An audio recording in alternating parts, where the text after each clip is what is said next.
नमस्कार, मैं नेहा और आप देख रहे हैं उत्तर बंगाल और सिक्किम का number 1 leading news channel SK live. आपका समय आपकी खबर।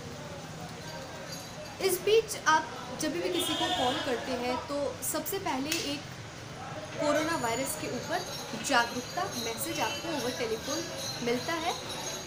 किसी को कॉल करने से पहले रिंगटोन की जगह सबसे पहले वो बजता है कि अगर आपको कोई सिम्टम्स हैं या फिर आपको कोई असुविधा है तो आप अपने नज़दीकी स्वास्थ्य केंद्र में जाइए।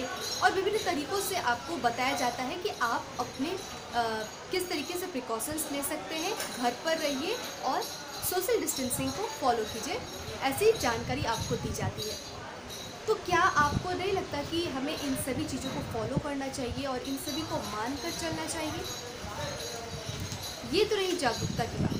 अगर आप सिलीगुड़ी और इसके आसपास की बात करें तो जो सिलीगुड़ी के नज़दीकी संलग्न इलाके हैं, चाहे वो ईस्टर्न बाईपास इलाका हो, चाहे कुछ ग्रामीण क्षेत्र हो या कुछ स्लम्स एरिया जो बस्ती इलाके हैं वो हो, ऐसे बहुत सारी जगह अभी भी सिलीगुड़ी में है जहाँ पर इस लॉकडाउन को पालन नहीं किया जा रहा है या फिर लोग इसे आड़े हाथ ले रहे हैं और कह रहे हैं कि हमें तो कुछ नहीं होगा।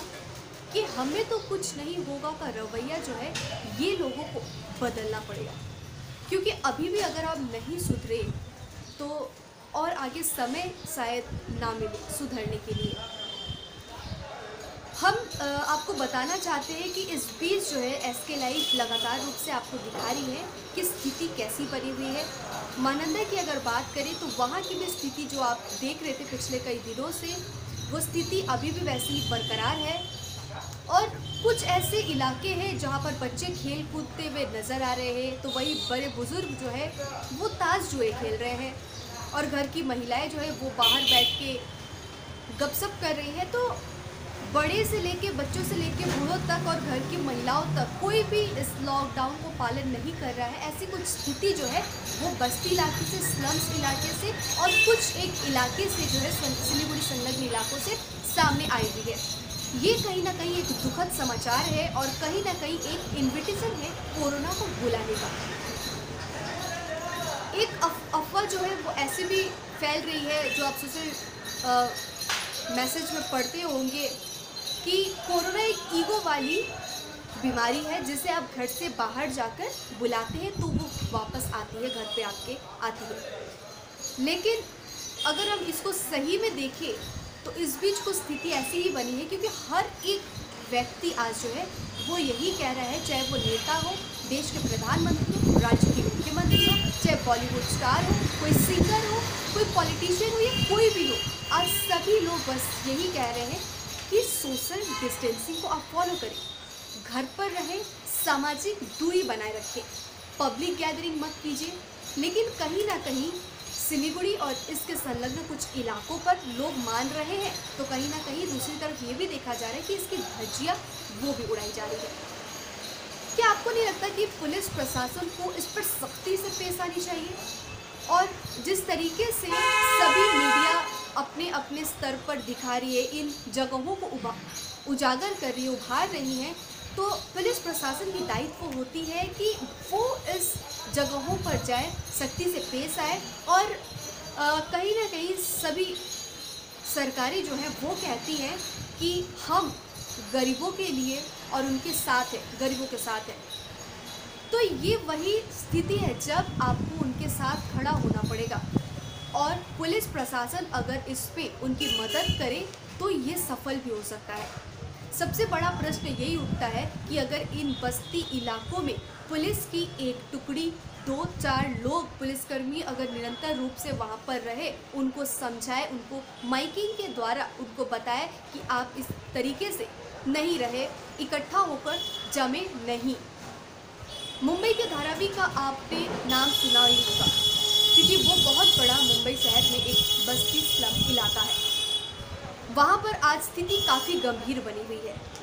अगर लोग यहाँ के अभी भी नहीं सुधरे तो कहीं ना कहीं हो सकता है कि 1 से 2, 2 से 4, 4 से 8 और 10, 12 और इस तरीके से न जाने कितने कोरोना पॉजिटिव अगर लोग एक में फैलता है तो वो दिन दूर नहीं कि अब जैसे समझ ही रहे, देखते ही हैं आए दिन कि एक को अगर अगर पॉजिटिव पाया जाता है कोई भी लोग को, कोई भी इंसान को, तो उनके संपर्क में आए हुए सभी लोगों को या तो क्वारंटाइन में रखा जाता है या आइसोलेशन वार्ड में रखा जाता है। उनकी पूरी निगरानी की जाती है और पूरे छानबीन के तरीके से उनको निकाला जाता है कि उनके कॉन्टैक्ट लिस्ट में कौन कौन था। तो अगर इन बस्ती इलाकों में भगवान न करे किसी एक को भी हो जाता है, किसी एक को भी अगर हो जाता है कोरोना, तो पूरी बस्ती तबाह हो जाएगी। ऐसी स्थिति हो सकती है। ज़रूरत है कि हम अभी जागरूक हो जाएं। हम आपको बताते हैं कि अभी जो स्थिति है पूरे भारतवर्ष में वो कैसी है। अगर मुंबई की बात करें तो मुंबई एक सबसे बड़ा आज इंडिया में हॉटस्पॉट केंद्र बना हुआ है।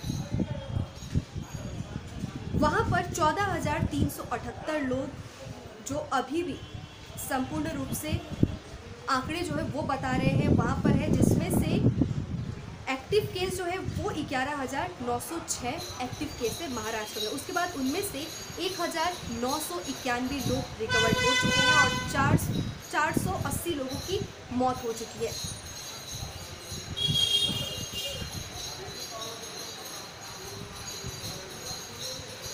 ये लाइन रॉन्ग था।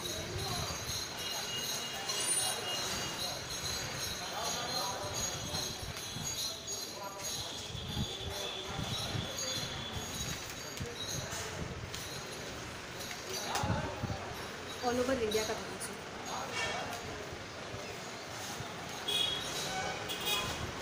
हम आपको बताते हैं कि संपूर्ण भारतवर्ष में अभी कहाँ पर कैसी स्थिति बनी हुई है। अगर संपूर्ण भारतवर्ष की बात करें तो 14,378 ये संपूर्ण केस है ऑल ओवर इंडिया में, जिनमें से 11,906 लोग अभी भी एक्टिव है और 1,991 रिकवर्ड हो चुके हैं, संपूर्ण रूप से ठीक हो चुके हैं और 480 लोगों की मौत हो चुकी है। और महाराष्ट्र की अगर बात करें तो ये भारतवर्ष में सबसे बड़ा एक हॉटस्पॉट केंद्र बना हुआ है, क्योंकि वहाँ पर 3,323 लोग अभी इसके चपेट में हैं, 331 लोग ठीक हो चुके हैं और 201 की मौत हो चुकी है। इसके बाद अगर दूसरा स्थान है तो वो दिल्ली का है। दिल्ली में 1707 एक्टिव केसेस हैं, 72 ठीक हुए हैं, तो वहीं 42 की मौत हुई है। तीसरे स्थान पर है तमिलनाडु, जहां पर 1323 एक्टिव केस है, 283 ठीक हुए हैं और 15 लोगों की मौत हो गई है।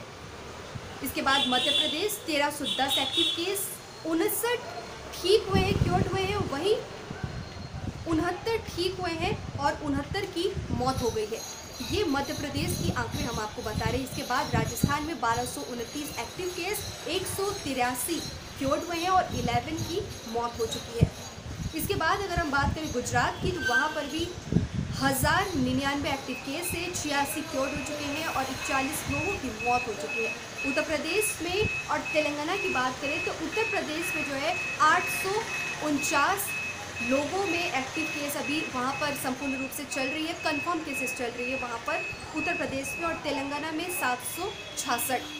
ये दो स्टेट ऐसे कहीं ना कहीं ये 1000 की तरफ आगे को बढ़ रहे हैं। इसके बाद अगर हम पश्चिम बंगाल की बात करें तो 287 वहाँ यहाँ पर पश्चिम बंगाल में 287 केस जो है वो यहाँ पर है और 55 क्योर्ड हो चुके हैं और 10 की मृत्यु हो चुकी है। वहीं हॉटस्पॉट केंद्र जो है उत्तर बंगाल में दार्जिलिंग और जलपाईगुड़ी को बनाया गया है, माना जा रहा है, माफ़ कीजिएगा, माना जा रहा है। कहीं ना कहीं हम देख रहे हैं कि इस बीच जो है भयंकर स्थिति बनी हुई है। वहीं अगर वर्ल्ड हेल्थ ऑर्गेनाइजेशन की बात करें तो संपूर्ण विश्व में जो है 20,78,605 इतने मामले संपूर्ण विश्व में है, जिनमें से 1,39,515 लोगों की मौत हो चुकी है। ये आंकड़े कम नहीं है।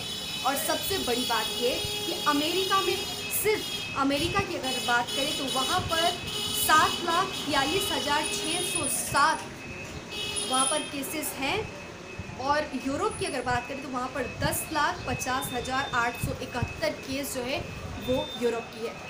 आप देख रहे हैं कि किस तरीके से दिनों दिन ये जो क्रम है ये थमने का नाम नहीं ले रही है। दिन प्रतिदिन ये आंकड़े बढ़ते ही जा रहे हैं। हम आपसे एक बार फिर से निवेदन करते हैं कि आप मानिए और जाग जाइए। अभी भी बहुत समय है, अगर हम सोशल डिस्टेंसिंग को फॉलो करें, घर पर रहें, सुरक्षा के साथ रहें, तो कहीं ना कहीं हम इससे बच सकते हैं। आगे आप देखते रहिए SK लाइव, आपका समय आपकी खबर। धन्यवाद। घर की फर्नीचर ही घर की शोभा होती है। गेस्ट की नज़र फर्नीचर पर ही पड़ती है। फर्नीचर के लेटेस्ट ट्रेंड से घर को स्पेशल लुक कैसे दे। फर्नीचर जंक्शन 3 मंजिलों में और 25,000 वर्ग फुट में फैले हुए फर्नीचर का एक अच्छा संग्रह है। शोरूम में हर किस्म के फर्नीचर कम कीमतों में उपलब्ध है। इसकी रेंज और कीमतों को देखते हुए फर्नीचर का वन स्टॉप सोल्यूशन है फर्नीचर जंक्शन। जी हाँ, furniture junction 3rd mile, Sevoke road, Siliguri. Contact number 9851511111। क्या आपके घर में शादी है, कोई फंक्शन तो होगा, तो उसकी वीडियोग्राफी और फोटोग्राफी तो करवानी है। आज तकनीक दिनों दिन बदल रही है, कहीं गलत हाथों में मत पड़ जाइए। तरीका बदल गया है, आप भी बदलिए। याद रखिए सिडवैप्स ही आधुनिक तकनीकों के साथ अपडेट रहता है और आपके बजट के अनुसार ही वीडियोग्राफी और फोटोग्राफी करते हैं। आप सोच रहे होंगे ये सिडवैप्स क्या है? शादी हो या कोई फंक्शन, इन पलों को सजोने के लिए याद रखिए Somani institute of digi vision and productions.